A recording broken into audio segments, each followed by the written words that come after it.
आरोप प्रत्यारोप होतच राहतील, पक्ष बांधणीचं काम सुरू ठेवा।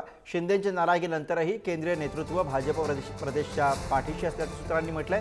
राज्यामध्ये भाजपची घोडदौड चांगल्या प्रकारे सुरू ठेवा। स्थानिक स्वराज्य संस्थांच्या निवडणुकीमध्ये भाजप पहिल्या क्रमांकाचा पक्ष करा। महायुतीच्या नाराजी नाट्यानंतर केंद्रीय नेतृत्वाच्या सूचना, सूत्रांनी याबाबतची माहिती दिलेली आहे। आणि याविषयी आपण अधिक बोलूया। प्रतिनिधी सुशांत सावंत सध्या आपल्या सोबत आहेत। सुशांत, केंद्रीय नेतृत्वाने थेटपणे सूचना दिल्यात, आरोप प्रत्यारोप होतच राहतील, पक्ष बांधणीचं काम मात्र सुरू ठेवा।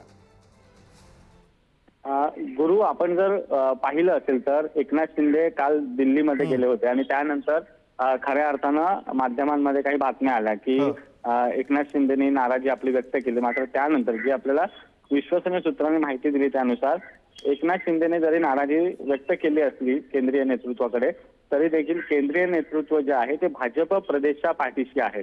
कारण केंद्रीय नेतृत्वालाही महाराष्ट्रात भाजपच नंबर 1 असायला हवा हे सुरुवातीपासूनच केंद्रीय नेतृत्वाचं मत आहे।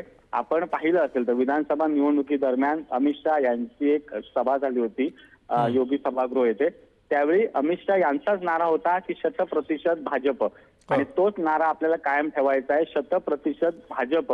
त्यामुळे आरोप प्रत्यारोप जरी होत असले तरी त्यावर काही लक्ष देऊ नका, तुम्ही तुमचं काम सुरू ठेवा। आपल्याला स्थानिक स्वराज्य संस्थांच्या निवडणुकीमध्ये देखील भाजप हाच नंबर 1 पक्ष ठेवायचा आहे। भाजपचे नगरसेवक असतील, नगराध्यक्ष असतील, त्याचसोबत इतर जिल्हा परिषदा असतील, या सर्वाधिक जिंकायच्या आहेत आणि त्या दृष्टिकोनातून तुम्ही तुमचं काम करताय। त्यामुळे कुणी नाराजी व्यक्त करताय, कुणी काय करताय याकडे लक्ष न ठेवता आपला पक्ष कसा वाढेल याकडे पक्ष नेतृत्वाने याकडे लक्ष द्या असं पक्ष नेतृत्वाने सांगितलंय।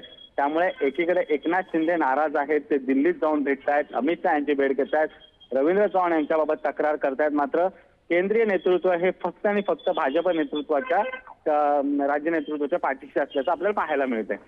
अगदी धन्यवाद सुशांत, आपण दिलेल्या सगळ्या सविस्तर माहितीसाठी।